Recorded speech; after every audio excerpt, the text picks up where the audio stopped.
Seriez-vous capable de réussir cette question du CACES du premier coup?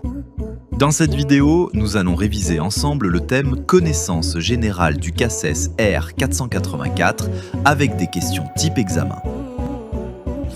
Toutes les questions présentées sont disponibles gratuitement sur qhslib.com après création d'un profil.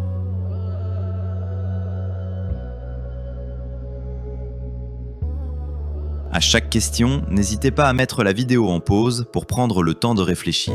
Nous laisserons 3 secondes pour répondre, puis nous verrons ensemble la bonne réponse avec parfois une explication.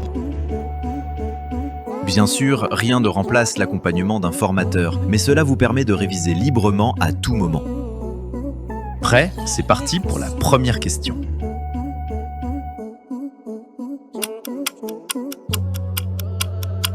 Tout appareil de levage utilisé en France, qu'il soit fabriqué en France ou à l'étranger, doit respecter la réglementation française et notamment les règles de conception et de sécurité rendues obligatoires par le Code du travail.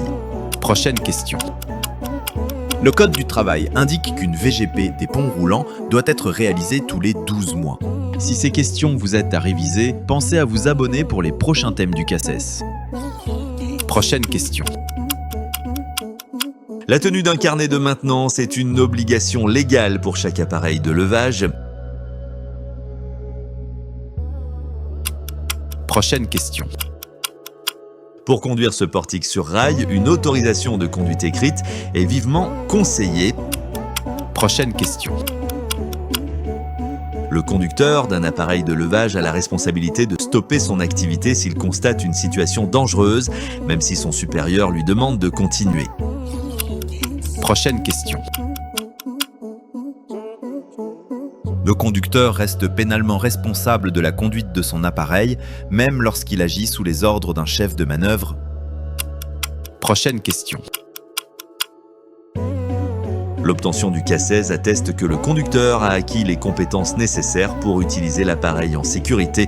En cas d'accident, cette reconnaissance de compétences peut engager encore plus clairement sa responsabilité professionnelle et pénale. Prochaine question.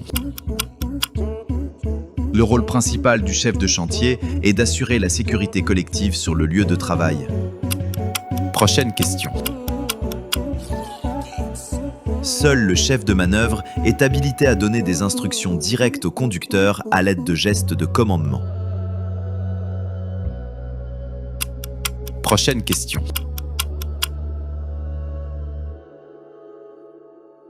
L'élingueur doit obligatoirement avoir suivi une formation spécifique à l'élingage. Cette formation permet d'apprendre à choisir, utiliser et vérifier les accessoires de levage, ainsi qu'à appliquer les règles de sécurité. Si ces questions vous aident à réviser, pensez à vous abonner pour les prochains thèmes du CACES.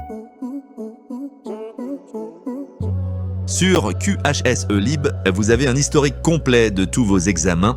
Vous pouvez revoir vos scores, identifier les questions où vous vous êtes trompé et comprendre exactement ce que vous devez retravailler. Vous pouvez également renseigner les formations et habilitations que vous avez et suivre facilement leur date de fin de validité, les vôtres ou celles de vos équipes, ainsi que de nombreux autres indicateurs qualité et sécurité, tels les accidents, les presque accidents et les EPI. Vous pouvez réserver vos sessions de formation directement sur notre plateforme auprès de centaines d'organismes de formation agréés partenaires. N'attendez plus, testez qhselib.com dès maintenant.